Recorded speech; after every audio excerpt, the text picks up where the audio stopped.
Kerajaan Selangor memutuskan untuk menghentikan sepenuhnya pemberian lesen penternakan babi dan mengarahkan penutupan segera ladang yang masih beroperasi di negeri itu. Menteri Besar Selangor, Datuk Seri Amiruddin Syari memaklumkan keputusan Majlis Mesyuarat Kerajaan Negeri itu dibuat bagi menjunjung titah Sultan Selangor yang tidak memperkenankan penternakan babi di mana-mana daerah.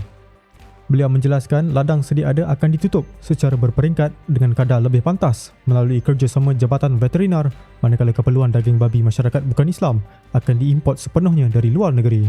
Menurutnya, langkah tersebut diambil bagi menangani kebimbangan terhadap kesan alam sekitar dan mengelakkan isu berkenaan terus dipolemikkan sehingga boleh menggugat keharmonian masyarakat berbilang kaum dan agama. Universiti Islam Antarabangsa Malaysia memaklumkan kajian kebolehkelaksanaan pilihan raya Datuk Bandar Kuala Lumpur masih belum dimulakan setakat ini. Presiden UIAM Tan Sri Abdul Rashid Hussein menjelaskan universiti itu hanya diarahkan menjalankan kajian akademik dan belum menerima pengesahan jelas daripada pihak pelantik mengenai skop sebenar kajian. Beliau berkata penjelasan lanjut diperlukan sebelum kajian dimulakan secara rasmi kerana penyelidikan itu dijangka melibatkan pelbagai disiplin serta implikasi besar terhadap tadbir urus bandar.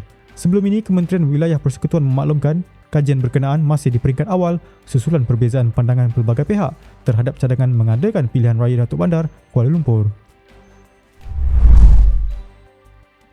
Menteri Dalam Negeri Datuk Seri Saifuddin Nasution Ismail dijadual memberi penerangan kepada jemaah menteri berhubung situasi sebenar isu rumah ibadat yang tidak mematuhi peraturan termasuk kes pencerobohan sebuah kuil di Rawang.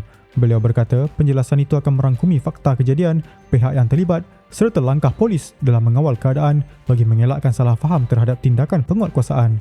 Saifuddin menegaskan kebebasan bersuara mempunyai batas undang-undang dan polis menggunakan peruntukan Kanun Tata Cara Jenayah sebagai langkah pencegahan bagi mengekang tindakan yang boleh mencetuskan ketegangan kaum dan agama.